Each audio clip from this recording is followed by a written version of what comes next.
Hi there, I'm Tori Finlon, and I am going to be your child's, or already am, I guess, your child's pre-algebra teacher for this year.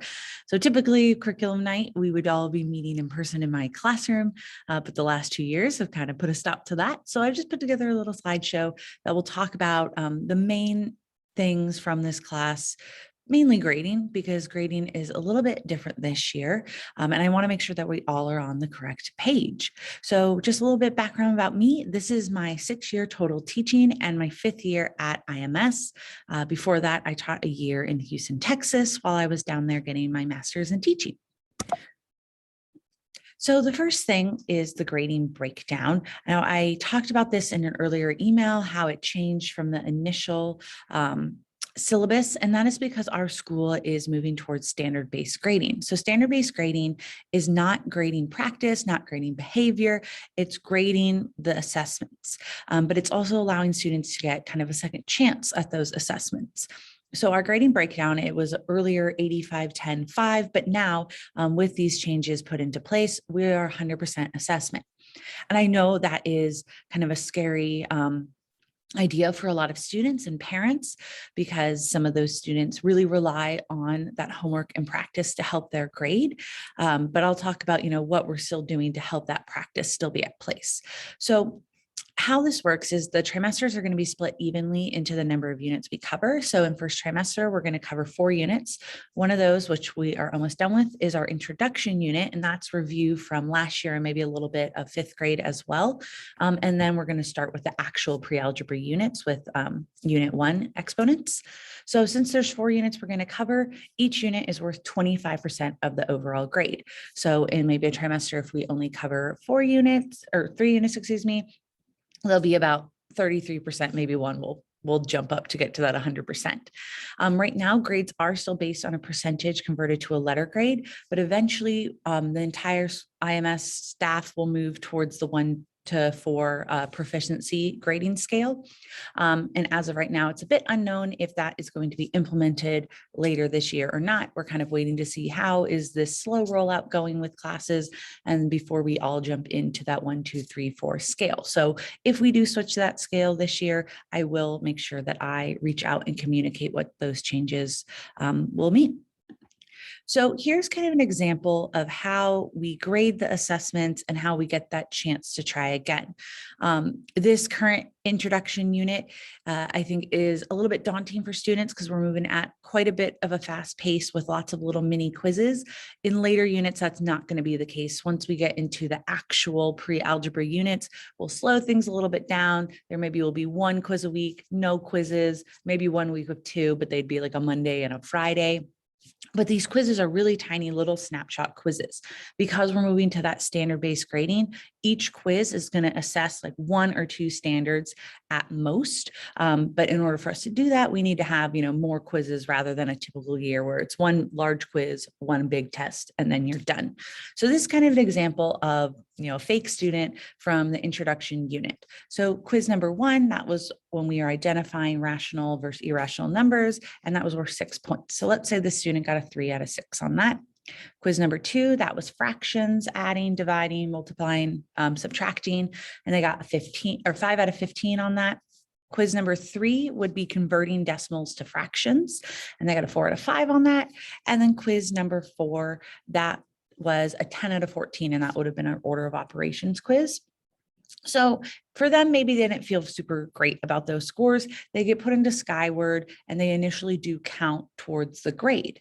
But then when they take the test, although they're taking the test on 1 day, that test is going to be broken up into 4 parts. And each part is going to look really similar to that corresponding quiz. Same number of questions, same style of questions, same point breakdown. So this student really improved. They looked at their quiz, they studied, they did that optional practice on Schoology, and it really improved. They got a 6 out of 6 on part 1, 12 out of 15 part 2, 5 out of 5 part 3, and 11 out of 14 on part 4.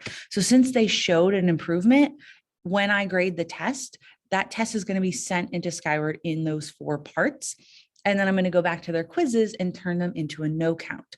So the idea of a quiz, I know, stresses students out. And it's easy for me to say, don't stress about it, than it is for them not to stress about it. But really, the quizzes are that practice, trial, run. We learn something, we practice it a little bit. Now, do you get it after that initial introduction and practice?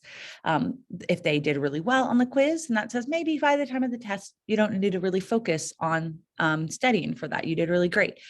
If you didn't do super great on the quiz, that's maybe what you should focus on for studying on the test. But it's that trial run. They get that opportunity to try again on the test and turn that quiz into a no count.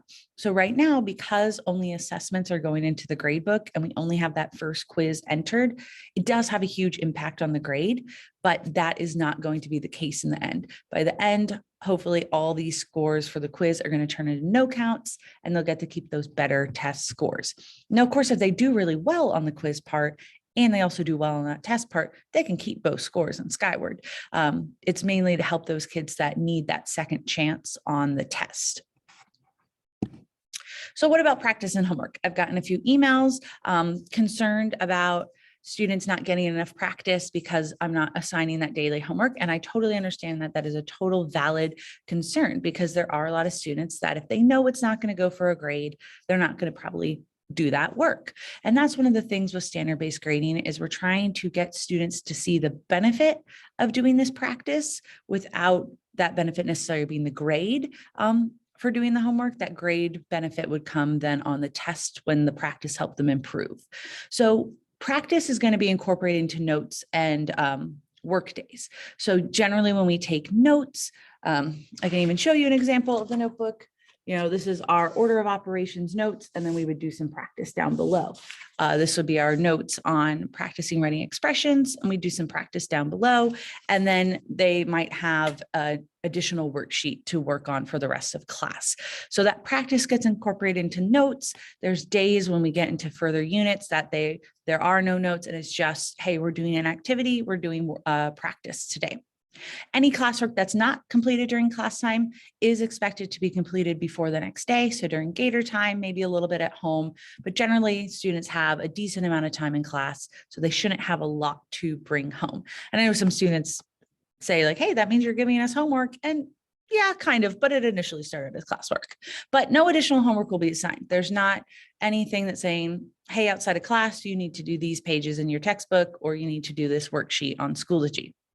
At times, these activities and assignments will be entered into Skyward, but as a no count score. So if there's an assignment that maybe is worth 15 points, I would go around, check it, and grade those.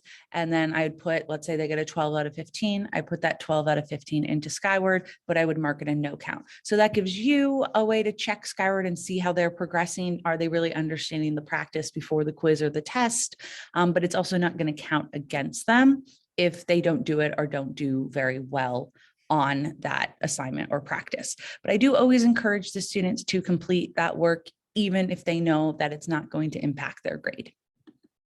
So only kind of recanting on what I said of no homework was assigned, Wednesday wrap-ups are the only kind of thing that's a little bit different, but they're not given on day and due the next day. So they're going to be given on Wednesdays. We haven't gotten there yet because we want to get a few weeks under our belt before we start them. And they're going to involve review from previous units or maybe a little bit from previous years as well. These grades will be entered into Skyward as a no count. So you'll be able to see that your student did it or not. If they get a 0, that means they didn't do it. And you'll kind of see how well they did on that of remembering past information. In the weekly Wednesday wrap-ups, although they aren't going to count against the grade, on future tests, we will occasionally have a section that's a little bit of review just to keep past units in students' minds and give them another chance to prove to us that they know that material. Maybe they didn't do super great on the actual unit test for that. So the reviews that pop up later give them another chance for us to go back and give them a better score. So those Wednesday wrap-ups are kind of designed to help them remember that knowledge. So doing the Wednesday wrap-up isn't going to count against them for a grade. It will go in as that no count, but it will help them on those review sections. So the last thing I wanted to talk about was just a quick guide of our Schoology page. So these units are hidden right now from the students, but that's what we're working towards for the rest of the trimester. So when we start getting Wednesday wrap-ups, students will get a physical copy of them, but there will be extra copies in this folder should they lose their Wednesday wrap-up. You can see over here, this is going to be where all of our upcoming assessments are going to be added to the calendar. So at the start of every unit, I will add in all of those quiz and test dates. And should any of them change, I update them on the calendar, and I also let students know. And so this week did have quite a few quizzes because it's, this unit is not a pre-algebra one, so we have to kind of go through it a little bit fast. So we have time for all the pre-algebra ones. But as I said earlier in the video, that's not typical. Most units will have at most one quiz a week. But how the folders are organized is any in-class work is put in here. So not the notes, but if we did an activity during class, I would put just an extra PDF in there. Should a student lose it, they can just come here, open up the PDF and either import it into Notability or print it out. The folder also has practice material. So they have all the worksheets and the answer keys. And these are optional, but strongly encouraged for students to do. So what I always suggest the students do is after a lesson, either during Gator time at home, find that corresponding practice worksheet and maybe do a couple problems from it. You don't need to do the whole thing, but if, let's say yesterday when we talked about converting decimals, students felt really good about 2 out of the 3 types we learned, but they struggled with the third. So they could open up that worksheet and practice those and then check the answer key. After each day of notes, I also put up a little review video. They generally are around 5 minutes, although this converting decimal one is a bit longer, but it just kind of recaps what we did that day, usually with maybe different examples or a little bit different explanation, just to give students another chance to get a recap of the lesson. Because I know sometimes looking at your notes, you're like, I remember doing that in class, but I don't quite remember how Ms. Finlon did these steps. And so if you watch the videos, you can get a little recap of that. So for students who are struggling, or any student really, I suggest kind of getting that into that habit is you get home, you do a couple problems from those optional worksheets. And if you're struggling, you watch that recap video. And then as always, they can send me Schoology messages. They can stop by my classroom to ask for help. But although none of these are required homework, it is suggested to do. So when we start a new unit, these folders will become activated, and then there'll be all that practice material. These review videos will be posted after each lesson, and then any classwork will be posted in there as well. And these review videos will also be really helpful for any students that are absent. So if they miss a day, they can always watch those videos and then come to me and I can kind of give them an explanation as well, but it won't be as much of an impact of them missing a day of notes because they had that video to watch. But that is basically it with kind of the main stuff to talk about for class this year, because the main thing happening is the new kind of grading style. And if you, of course, have any questions, please feel free to reach out through email. And I'm happy to explain this all further. But have a wonderful day, evening, whenever you are watching this. And I look forward to working with your students more this year.